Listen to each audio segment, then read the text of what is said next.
आज हम विज्ञापन के प्रकार या उसके वर्गीकरण या एडवर्टाइजिंग जिसे हम कहते हैं इंग्लिश में, एडवर्टाइजिंग के क्लासिफिकेशन और टाइप्स का जो सीरीज़ कर रहे हैं उसके 4th सीरीज़ में आ गए हैं। यहाँ पर हम कार्यों के आधार पर विज्ञापन का विभाजन करेंगे कि विज्ञापन जो है कार्यों के आधार पर या उनके उद्देश्यों के आधार पर किस प्रकार से हम उनको विभाजित कर सकते हैं। तो कार्यों के आधार पर जब हम विभाजित करते हैं तो पहला आता है प्रत्यक्ष प्रभाव या प्रतिक्रिया या अप्रत्यक्ष प्रभाव प्रतिक्रिया विज्ञापन। प्रत्यक्ष प्रभाव या प्रतिक्रिया विज्ञापन जो है ये उन ग्राहकों के लिए होता है, पाठकों के लिए होता है या दर्शकों के लिए होता है जिसका हम प्रत्यक्ष प्रभाव या प्रतिक्रिया चाहते हैं। इस प्रकार के विज्ञापन का उद्देश्य जो होता है वह इस बात पे निर्भर करता है कि हम जो उत्पाद का के विषय में जिस उत्पाद के विषय में विज्ञापन कर रहे हैं वह उत्पाद जो है उसका रिस्पांस हमें तुरंत चाहिए होता है कि हम ये जानना चाहते हैं कि दर्शक उसको देख रहे हैं या नहीं देख रहे हैं, या उस पर अमल कर रहे हैं या नहीं कर रहे हैं, या उनको वो सूचना प्राप्त हो गई है अथवा नहीं प्राप्त हुई है। इस विषय का तुरंत प्रभाव हम जानना चाहते हैं। फॉर एग्ज़ाम्पल, अगर हम यदि समाचार पत्र पत्रिका के विज्ञापन में लिखा हो कि विज्ञापन की प्रति काट कर अमुक उपहार मिलेगा अथवा उत्पाद मूल्य में अमुक छूट दी जाएगी, तो उसके उत्तर में, उसके प्रत्युत्तर में या प्रभाव में जो लोग उसको काट के लेके आते हैं और उससे छूट पाते हैं या उसके बदले में जो रखा गया है,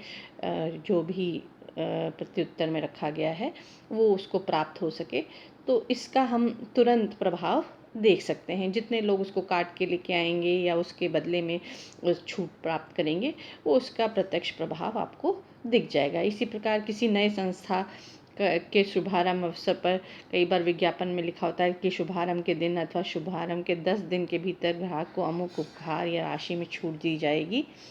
तो भी आपको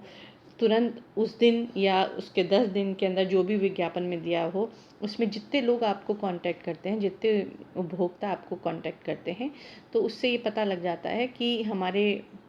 उस विज्ञापन का प्रत्यक्ष प्रभाव क्या हुआ है या उसकी क्या प्रतिक्रिया हुई है। इसी में आता है अप्रत्यक्ष प्रभाव या कार्रवाई या प्रतिक्रिया विज्ञापन। प्रतिक्रिया विज्ञापन या अप्रत्यक्ष प्रभाव के अंतर्गत हम ये देखें हैं कि हम इसका उद्देश्य जो होता है कि संस्था के विद्यमान ग्राहकों को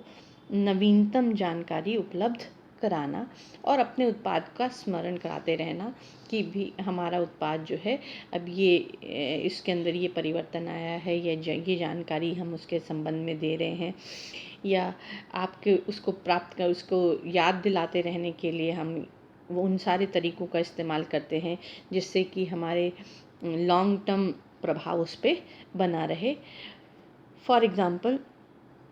बॉर्नविटा आपके बच्चों को चुस्त दुरुस्त बना के रखता है, तंदुरुस्ती के लिए लाइफ बॉय, अमूल दूध पीता है इंडिया आदि संदेश युक्त विज्ञापन अप्रत्यक्ष कार्रवाई या प्रतिक्रिया वाले विज्ञापन हैं जो कि लॉन्ग टर्म का उत्पाद को क्रय करने के लिए ग्राहक को प्रेरित करते रहते हैं और साथ ही साथ उत्पाद के ब्रांड को भी स्मरण कराते रहते हैं। तो ये अप्रत्यक्ष प्रभाव या प्रतिक्रिया वाले विज्ञापन वह विज्ञापन है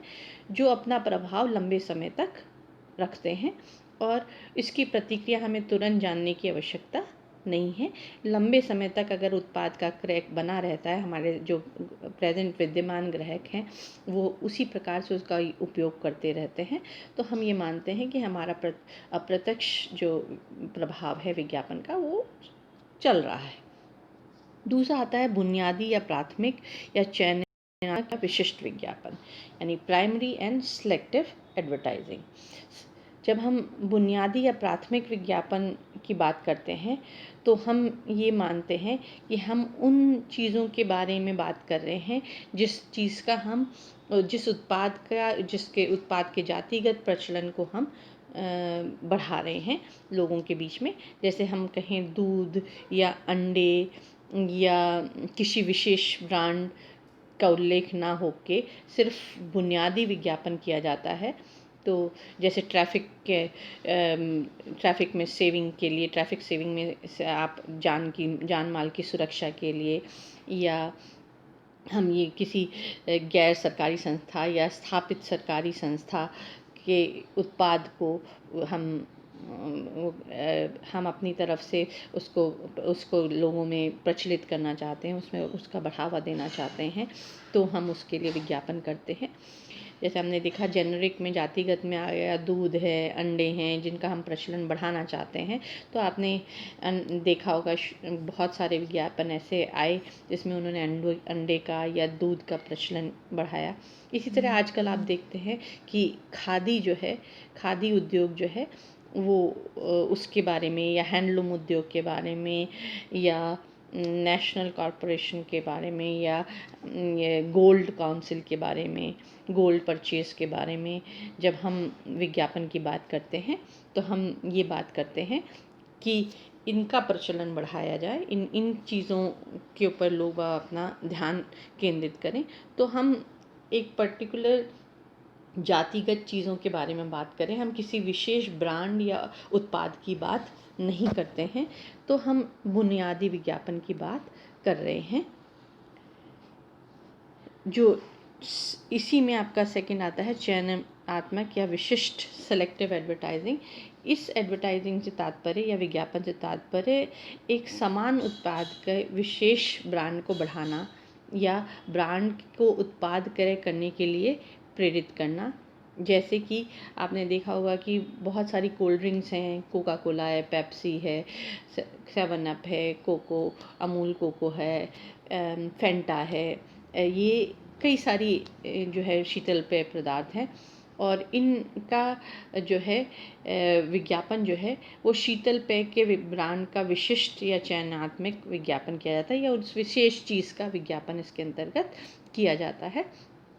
तो हम ये मानते हैं कि जब हम चयनात्मक कर रहे हैं तो किसी विशेष प्रोडक्ट की बात कर रहे हैं, ना कि हम जो है किसी ब्रांड विशेष की बात कर रहे हैं। फिर आता है इसी में जो है वो स्मरणात्मक विज्ञापन या रिमाइंडिंग विज्ञापन। ये विज्ञापन जो है उत्पाद को बार बार क्रय करने के लिए प्रोत्साहित करते हैं। ये याद दिलाते रहते हैं अपने विज्ञापन के माध्यम से कि उत्पाद बाज़ार में मौजूद है, कंपनी बाज़ार में मौजूद है और ये ब्रांड बहुत बिक रहा है, तो हम इसका विज्ञापन निरंतर करते रहते हैं और ब्रांड के स्मरण कराते रहते हैं। जैसे for example Colgate, Pepsi, Britannia, Bata, Tata आदि ब्रांड जनमानस में अंकित हैं, जिसका निरंतर विज्ञापन आता रहता है, तो लोग उसको याद रखते हैं कि भाई ये उत्पाद बाज़ार में मौजूद है। तो स्मरणात्मक विज्ञापन याद दिलाने के लिए किया जाता है, यानी सेम विज्ञापन को बार बार किया जाता है और लगातार किया जाता है ताकि उस विज्ञापन को लोगों की स्मरण शक्ति में याद हो जाए वो। फिर आता है संबलात्मक विज्ञापन या रीइंफोर्समेंट एडवर्टाइजिंग। ये जो विज्ञापन है यह जो है ये देखता है कि ग्राहक जो है वह अपने उत्पाद को से संतुष्ट है अथवा नहीं है, क्योंकि विज्ञापन में प्राय ग्राहकों की संतुष्टि के साथ उत्पाद का उपयोग या उपयोग करते हुए प्रदर्शित किया जाता है कि आप बार बार उस प्रोडक्ट को जो है उसके प्लस पॉइंट के कारण, उसके जो अच्छे गुण हैं उसके कारण आप उसको खरीदें और उससे संतुष्टि प्रदान करें। इसी प्रकार जो नेक्स्ट आता है सूचनात्मक विज्ञापन या इंफॉर्मेटिव एडवर्टाइजिंग। यह विज्ञापन जो है संदेश के माध्यम से हम नए उत्पाद या विद्यमान उत्पाद में कोई नवीन विशेषताएं हम जब ऐड करते हैं, संबंध में जानकारी देते हैं, तो हम इसका उद्देश्य जो है सूचना प्रदान करना है, यानी ग्राहकों को ये बताना है कि कोई चीज़ उस उत्पाद में नई की गई है या हमने उसमें उसमें कोई बदलाव किया है और वो अब ज़्यादा बेहतर बनाया गया है और उसको प्रस्तुत किया जा रहा है। जैसे उदाहरण के लिए मारुति कार कंपनी जब भी अपनी कार का नया मॉडल बाजार में उतारती है तो अथवा विद्यमान कारों के मॉडल के लक्षणों और गुणों में कोई परिवर्तन करती है तो उसकी जानकारी विज्ञापन के माध्यम से, पत्र पत्रिका के माध्यम से, टीवी के माध्यम से लोगों को प्रस्तुत करती है। या फिर कोई कटौती जैसे आती है, कोई नया एक्सचेंज मूल्य, या जैसे तनिष्क वाले अपना एडवर्टाइजमेंट करते हैं, जब भी वो कोई कटौती करते हैं अपने मेकिंग में या एक्सचेंज मूल्य में वो करते हैं, तो वो जो है इस प्रकार से अपना एडवर्टाइजमेंट देते हैं कि लोगों को तुरंत जो है वो उस पर प्रभाव से उस पर अपनी उत्पाद को जो भी जानकारी प्रस्तुत की जा रही है उसके बदले में वह उस पर अपनी प्रतिक्रिया व्यक्त कर सके। फिर आता है आपका विश्वासपूर्वक या पर्सुएसिव एडवर्टाइजिंग। यह विज्ञापन उत्पाद में विश्वास उत्पन्न करने के लिए किया जाता है और उसका उद्देश्य होता है कि उत्पाद में लोगों का जो है अपना विश्वास है वो बना रहे और वह उसके जो प्रेजेंट ग्राहक हैं वो तो बने ही रहे, साथ में वह ग्राहक दूसरे ग्राहकों को भी प्रेरित कर सके कि वह ये उत्पाद अच्छा है और उसको खरीदा जाए। तो इसे हम पर्सुएसिव एडवर्टाइजिंग भी कहते हैं। फिर आता है विज्ञापन की प्रकृति के आधार पर, यानी on the basis of nature of advertising जो है उसमें हम कितने प्रकार से विज्ञापन को या विज्ञापन संदेश को बांट सकते हैं। इसमें 3 प्रकार के आते हैं: विज्ञापन उत्पाद या ब्रांड उत्पाद विज्ञापन, संस्थागत या निगमीय विज्ञापन, या विचार विज्ञापन। यानी ये 3 प्रकार से हम इन प्रकृति के आधार पर इसको बांट सकते हैं। सबसे पहला आता है उत्पाद या ब्रांड विज्ञापन, प्रोडक्ट और ब्रांड एडवर्टाइजिंग। यहाँ पर हम उत्पाद को बहुत व्यापक शब्द के रूप में लेते हैं। हम कहते हैं कि उत्पाद कोई भी मूर्त, स्पर्शीय या दर्शनीय माल है और अमूर्त सेवा या विचार सम्मिलित माने जाते हैं। तो हम यहाँ पर जो उत्पाद के विज्ञापन से तात्पर्य हमारा ये है कि हम लोगों को या उपभोक्ताओं को उत्पाद के प्रति जागरूकता बढ़ाना चाहते हैं, उसके प्रचलन, उसके विक्रय में अभिवृद्धि करना चाहते हैं, तो हम इस प्रकार के विज्ञापन देते हैं। पर व्यवहार में अधिकांश उत्पादों के विज्ञापन ब्रांड नेम अथवा उत्पाद ब्रांड के नाम से भी किए जाते हैं।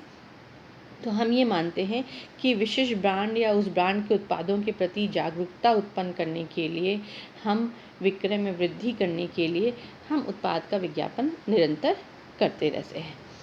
वर्तमान में अनेक ब्रांड नाम या उत्पाद ब्रांड नाम ऐसे हैं जो जनमानस पे बहुत गहरा प्रभाव करते हैं या लोगों के दिमाग पे उसका बहुत ज़्यादा असर है। अगर आप किसी चीज़ जैसे हम Bata, Tata, Pepsi, Coca Cola, Lux, Raymonds की बात करते हैं तो ये जो है उत्पाद जो है ये बहुत प्रचलित हैं। कुछ ब्रांड नेम ऐसे ही प्रभावकारी और प्रचलित माने जाते हैं और लोग उनको ब्रांड के नाम से भी पुकारते हैं। जैसे सामान्यतः सभी लोग सभी प्रकार के डिटर्जेंट को सर्फ के नाम से जानते हैं या सभी वेजिटेबल घी को डालडा के नाम से पुकारते हैं। इस प्रकार के उत्पादन जो विज्ञापन है, ये ऐसे विज्ञापन सामान्यतः राष्ट्रीय स्तर के होते हैं और विज्ञापन जो है प्राय समाचार पत्रिका, TV, radio, hoarding, billboards, poster आदि में किए जाते हैं। ब्रांड का जो विज्ञापन है वह माध्यम जो है, इस माध्यम को हम ये मानते हैं कि उत्पाद ब्रांड या ब्रांड विज्ञापन को 2 वर्गों में विभाजित किया जा सकता है। पहला माल या मूर्त उत्पाद ब्रांड विज्ञापन, या अमूर्त माल व सेवा, यानी हम उत्पाद को अलग कर रहे हैं और सेवा को अलग कर रहे हैं। इसके अंतर्गत जो है माल या उत्पाद ब्रांड विज्ञापन जो है उसकी जब हम बात करते हैं तो यह दिखने वाला या स्पर्श करने वाला या दर्शनीय माल है और किसी ब्रांड विज्ञापन के आधार पर इसका विज्ञापन किया जाता है। ऐसे विज्ञापन में माल के ब्रांड की विशेषता, मूल्य, उपलब्धि, स्थान, उसके विक्रय उपरांत प्रदत्त सेवा आदि विशेष रूप से उल्लेख किया जाता है। माल के ब्रांड का विज्ञापन प्रायः ब्रांड नाम से किया जाता है और जैसे कि ये आप देख रहे हैं अमूल का विज्ञापन जो है वह उत्पाद और ब्रांड दोनों का विज्ञापन है। इसमें अमूल के बारे में भी बात की जा रही है और उत्पाद के बारे में भी बात कर रही है, यानी हम अमूल के बटर की बात कर रहे हैं तो अमूल अपने जो भी विज्ञापन देता है उसमें अपना नाम और अपने उत्पाद का नाम जो है वह पूर्णतः दिखाता है, जिससे कि हर उपभोक्ता पे जब उपभोक्ता माल को ख़रीदने जाता है तो वो वहाँ पर उस पर्टिकुलर ब्रांड को भी रिमेंबर करता है और उत्पाद को भी याद रखता है। किसी भी माल के ब्रांड या विज्ञापन उनके संभावित ग्राहकों को ध्यान में रखकर किया जाता है। कुछ ब्रांड का माल ऐसा होता है जो केवल उपभोक्ता क्रय करते हैं और कुछ ब्रांड केवल औद्योगिक उपभोक्ता ही क्रय करते हैं। मध्यस्थ थोक व्यापारी या फुटकर व्यापारी भी उसको खरीदते हैं। तो ये विज्ञापन उन्हीं बातों को ध्यान में रख के किया जाता है। दूसरा आता है इसमें सेवा या सेवा ब्रांड, जिसे हम सर्विस या सर्विस ब्रांड कहते हैं। सेवा एक ऐसा उत्पाद है जो मूर्त है या भौतिक रूप में विद्यमान नहीं है, जिसे देखा या छुआ नहीं जा सकता, केवल उस सुविधा का आनंद अनुभव किया जाता है। या जैसे कि संचार, परिवहन, मनोरंजन, बैंक, बीमा, रिपेयर, कोरियर, क्लब, थिएटर, शिक्षण संस्थाएं आदि सेवाओं से हम सभी दैनिक जीवन में लाभ उठाते हैं, जिनको हम छू कर तो नहीं देख सकते लेकिन हम उसकी सुविधा को हम महसूस कर सकते हैं, उसका आनंद हम ले सकते हैं। तो ये विज्ञापन जो है ये सेवा विज्ञापन की श्रेणी में आते हैं और इन सेवाओं में केवल उपभोक्ता सेवा ही सम्मिलित नहीं होती हैं बल्कि औद्योगिक एवं व्यापारिक उपयोग में आने वाली सेवाएं भी इसमें सम्मिलित होती हैं। कुछ सेवाएं ऐसी होती हैं जिनका उपयोग उपभोक्ता एवं उद्योग एवं व्यापारिक संगठन करते हैं, जैसे कि परिवहन, बीमा, बैंक, कोरियर सेवा, जो दोनों लोग करते हैं। लेकिन कुछ सेवाएं ऐसी होती हैं जो केवल औद्योगिक या व्यापारिक संगठन ही करते हैं, जैसे इंजीनियरिंग क्षेत्र की सेवाएं या इंडस्ट्रियल रेफ्रिजरेशन या आर्किटेक्ट, ये सेवाएं जो हैं वो उन्हीं के द्वारा केवल उपयोग की जाती हैं। तो सेवा या सेवा ब्रांड उत्पादन विज्ञापन जो है वह जनरल उपभोक्ता के लिए भी होता है और औद्योगिक उपभोक्ताओं के लिए भी होता है, क्योंकि सेवा जो है वो दोनों प्रकार के क्षेत्रों में प्रचलित मानी जाती है। तो यहाँ पर हमने देखा कि एडवर्टाइजिंग के क्लासिफिकेशन में हमने तीसरे पार्ट में किस किस प्रकार की एडवर्टाइजिंग क्लासिफाई की जा सकती है।